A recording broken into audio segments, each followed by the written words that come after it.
हिंदी की पाठशाला में आप सभी का स्वागत है। मैं आपको व्यंजन के भेद पढ़ा रही थी और कल के वीडियो में मैंने आपको स्वर तंत्र के आधार पर व्यंजन के भेद बताए थे, जिसमें मैंने बताया था इसके दो भेद हैं, अघोष ध्वनियाँ और सघोष ध्वनियाँ। उसका उदाहरण भी मैंने दिया था। आज बारी है प्राण मात्रा के आधार या प्राणवायु के आधार पर व्यंजन के भेद बताना। उसके पहले मैं आपसे कहूँगी कि अगर आपने वो वीडियो नहीं देखा है तो प्लीज़ उसे देखिए, लाइक करिए, शेयर करिए, सब्सक्राइब करिए, ताकि आपको उसका फ़ायदा मिले। और साथ ही साथ मेरी एक आपसे रिक्वेस्ट है कि आप उसका अभ्यास करिए, पढ़ी हुई चीज़ों को दोहराइए, क्योंकि किसी भी परीक्षा में बहुत छोटा सा पूछा जाता है अघोष ध्वनियाँ कौन कौन सी है। 10 ध्वनियाँ देकर उसमें से अघोष ध्वनियाँ छाँटिए, सघोष ध्वनियाँ छाँटिए। तो जब आपको उसको बार बार सुने रहेंगे तभी आप उस कार्य को कर सकते हैं। तो आप उस वीडियो को अगर नहीं देखे हैं तो प्लीज़ देख लीजिए, तब आपको ये आगे प्राण मात्रा के या प्राणवायु के आधार पर व्यंजन के भेद समझ में आएंगे। तो प्राण मात्रा के आधार पर व्यंजन के दो भेद हैं, प्राण वायु या प्राण मात्रा जो भी कहिए,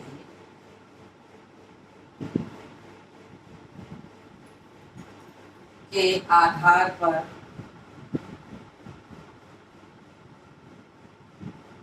व्यंजन के दो भेद हैं।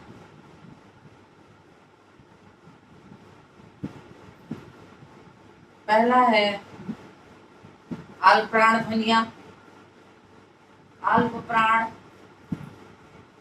ध्वनियाँ या व्यंजन कह सकते हैं, ध्वनियाँ ना कहना चाहते हो तो व्यंजन कहिए। और दूसरा है महाप्राण। महाप्राण व्यंजन या ध्वनियाँ जो चाहिए, ध्वनियाँ तो आप व्यंजन भी लिख सकते हैं, ध्वनियाँ भी लिख सकते हैं, क्योंकि अल्प प्राण ध्वनियाँ और महाप्राण ध्वनियाँ व्यंजन में ही आपको मिलेंगी। तो आप इसको दोनों को चाहे ध्वनियाँ लिख के कहिए और चाहे व्यंजन लिख कर कहिए, तो दोनों का तात्पर्य एक ही निकलेगा। अब अल्प प्राण ध्वनियाँ क्या है?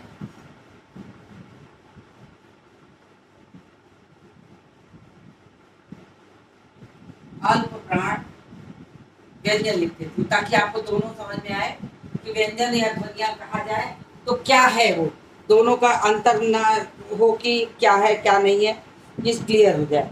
तो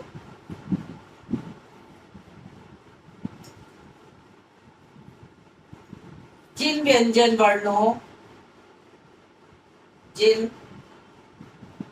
व्यंजन वर्णों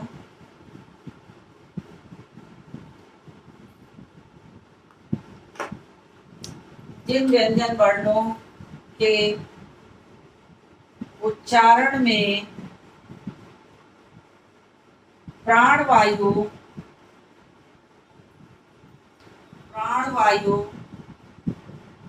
फेफड़ों से कम मात्रा में निकलती है, उसे अल्प प्राण ध्वनियाँ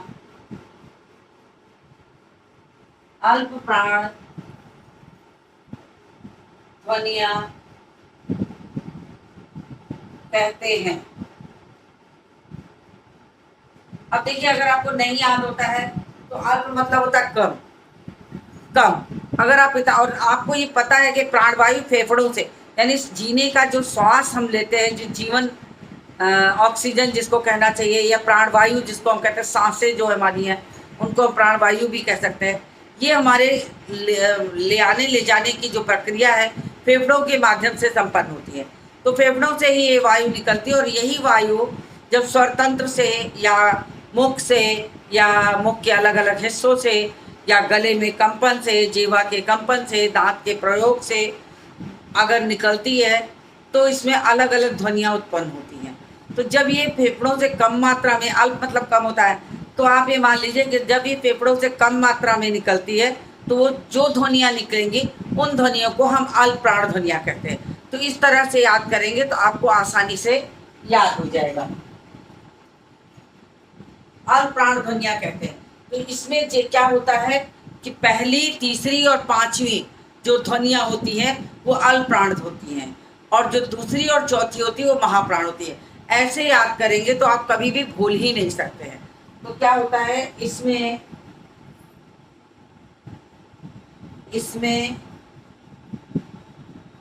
पहली, तीसरी और पांचवी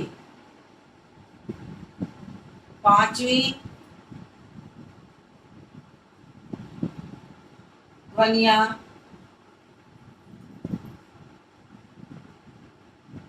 अल्प प्राण होती हैं।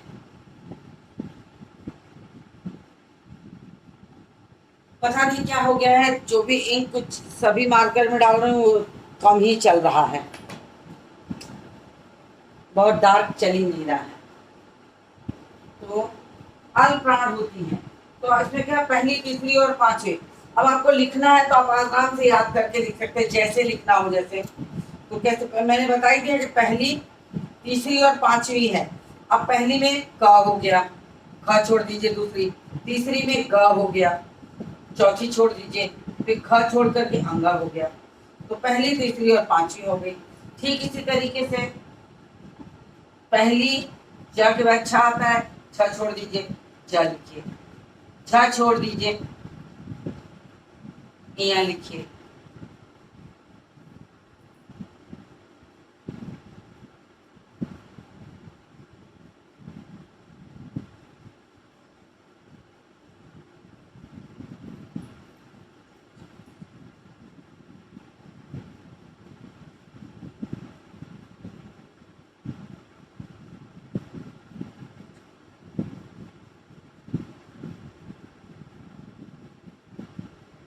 तो ऐसे अगर याद करेंगे तो हर वर्ग को लिखते समय आप बस लिखते जाइए, पहला, तीसरा, पांचवा, पहला, तीसरा, पांचवा, पहला, तीसरा, पांचवा।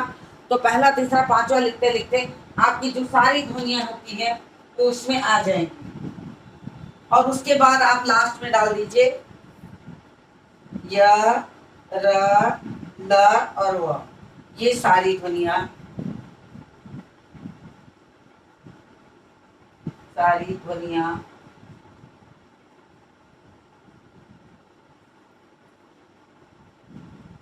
अल्प प्राण है। मुझे लग रहा है आपको दिखाई दे रहा होगा, लेकिन ये मेरा मार्कर आज कोई भी अच्छा नहीं चल रहा है।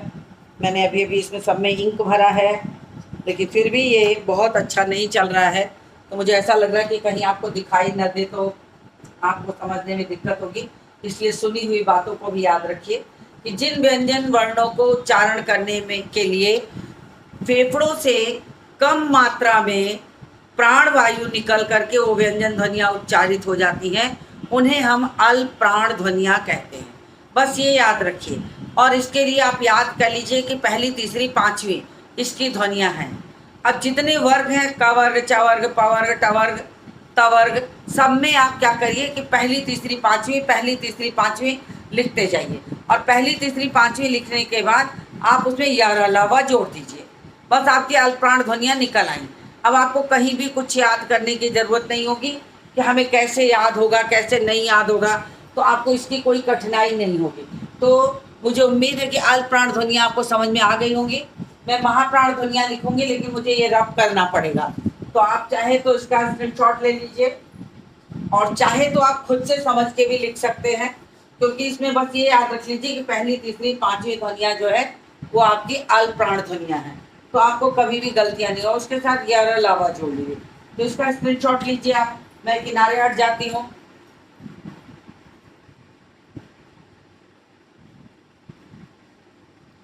फिर उसके बाद मैं महाप्राण ध्वनियाँ लिखने चल रही हूँ। अब महाप्राण ध्वनियाँ, जैसा कि अल्प प्राण में आपको पता ही है कि अल्प प्राण ध्वनियों की जब हम बात कर रहे थे तो हमने आपसे कहा कि जिससे फेफड़ों से कम मात्रा में प्राण वायु निकलती है। तो अल्प प्राण ध्वनियाँ ठीक इसके विपरीत है।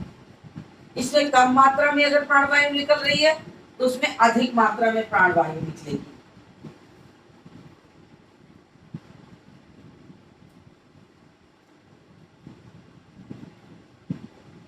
महाप्राण व्यंजन, मैंने बताया था कि अल्पप्राण में आपकी जो ध्वनियों के प्राणवायु जो है वो कम मात्रा में निकलती है, इसमें अधिक मात्रा में निकलती है। इसकी परिभाषा क्या हो जाएगी? जिन व्यंजन ध्वनियों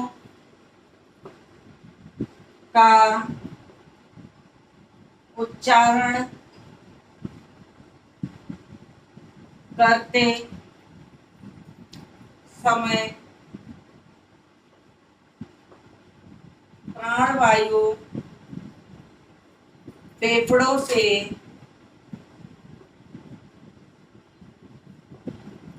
अधिक मात्रा में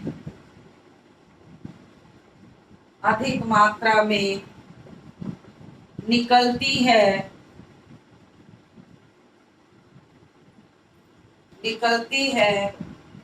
उसे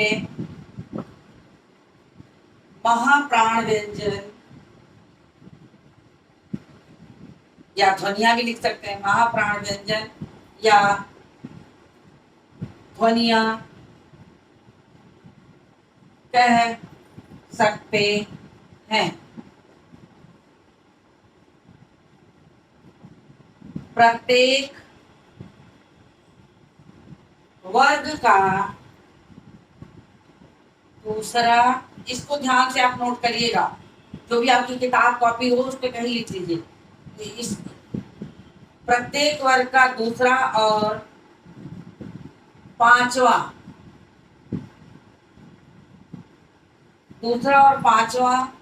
वर्ण महाप्राण व्यंजन कहलाता है। अगर इसमें से आपको एक भी अल्पप्राण या महाप्राण में से एक भी याद होगा तो उसका अपोजिट करके आप दूसरा अपने आप याद कर लोगे। कैसे? कि अगर आपको ये याद है कि अल्पप्राण ध्वनिया में कम निकलती है प्राणवायु, यानी महाप्राण में ज्यादा निकलती है। अल्पप्राण ध्वनिया जो है पहला, तीसरा, पांचवा है, तो बचा क्या? दूसरा और चौथा। सॉरी, मैंने पांचवा लिख दिया है गलती से, दूसरा और चौथा। आज मैं मार्कर से बिल्कुल परेशान हो गई हूँ। कोई भी मार्कर जिसमें मैंने सब में इंक एक साथ डाल दिया और सारे मार्कर एक साथ चलना कम कर दिए हैं, तो कोई भी मार्कर अच्छा नहीं चल रहा है। कि फिर भी आपको देखने भर है तो आप समझ सकते हैं। तो बचा क्या? दूसरा और चौथा। तो दूसरा और चौथे को आप महाप्राण में डाल दीजिए, तो एकदम आसानी से अल्पप्राण और महाप्राण याद आ जाएगा। और बहुत सारी परीक्षाओं में ये व्यंजन के अल्पप्राण महाप्राण, इंटरव्यू वगैरह में, साक्षात्कार में, कहीं भी आपकी प्रवक्ता परीक्षा हो तो पूछा जाता है कि अल्पप्राण महाप्राण क्या है, क्या कभी सुना है कि नहीं, सघोष ध्वनिया अघोष ध्वनिया क्या है। तो आप ये सब जानना बहुत जरूरी है। तो मुझे जो जरूरी लगता है वो मैं आपको पढ़ाने लगती हूँ। लेकिन अगर आप कुछ और पढ़ना चाहते हैं तो प्लीज़ कमेंट बॉक्स में जाकर उसे लिखिए कि अब आप इसको पढ़ाइए, तो मैं उसे पढ़ाने लगूंगी। नहीं तो मैं पूरे व्याकरण के सिलेबस को लेके चल रही हूँ कि ताकि कोई भी परीक्षा में कोई भी व्याकरण की चीज़ें पूछी जाए तो आप आसानी से कर सकते हैं। तो दोनों के अंतर को आसानी से समझ लीजिए कि एक में कम प्राणवायु निकलती है, दूसरे में ज़्यादा निकलती है। एक में पहले अल्पप्राण में पहला, तीसरा, पांचवा होता है, तो महाप्राण में दूसरा और चौथा होता है।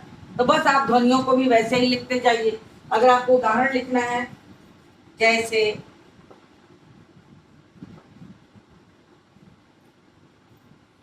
आज मैं मार्कर से बिल्कुल परेशान हूँ। अब दूसरा और चौथा लिखना है, तो क मैंने उसमें लिख दिया है, तो इसके दूसरा लिखना है तो खा आ जाएगा इसमें। तीसरा उसमें गया है, ग उसमें गया है तो इसमें घा आ जाएगा। अंगा उसमें गया है, ठीक उसी तरीके से च उसमें गया है तो छ इसमें लिखिए, ज उसमें गया है तो छ इसमें लिखिए। बस इसी क्रम में आप लिखते चले जाइए सारी चीजों को।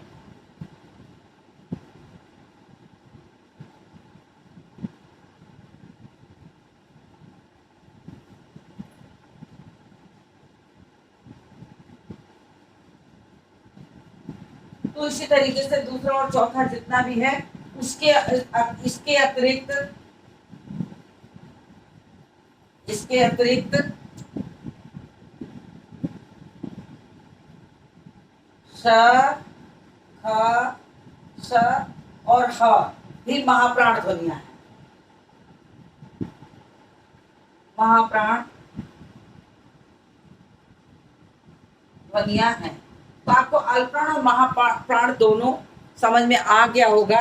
तो अब मैंने आपको अल्पप्राण और महाप्राण दोनों पढ़ा दिया। स्क्रीनशॉट लेना चाहते हैं तो ले लीजिए।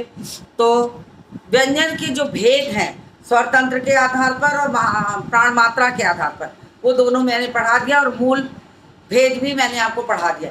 यानी व्यंजन थोड़ा कठिन है स्वर की अपेक्षा। स्वर में तो कुछ है नहीं, हर्ष, दीर्घ और प्लुप्त, लेकिन व्यंजन में पहला मुख्य भेद है तो उसमें 4 भेद हैं। फिर उसका स्वतंत्र के आधार पे करिए तो 2 हो गई, प्राण के आधार पे करिए तो 2 हो गया। तो काफ़ी कुछ है याद करने के लिए। तो आप उसे याद करिए, पढ़िए, अच्छे से समझिए और लाइक करिए, शेयर करिए, सब्सक्राइब करिए। अब इसका एक छोटा सा हिस्सा बचा है जो मैं अगले वीडियो में डाल के आपको कुछ अभ्यास कार्य भी कराऊंगी। तो इसी के साथ इस वीडियो को समाप्त करती हूँ और मिलती हूँ आपसे अगले वीडियो में।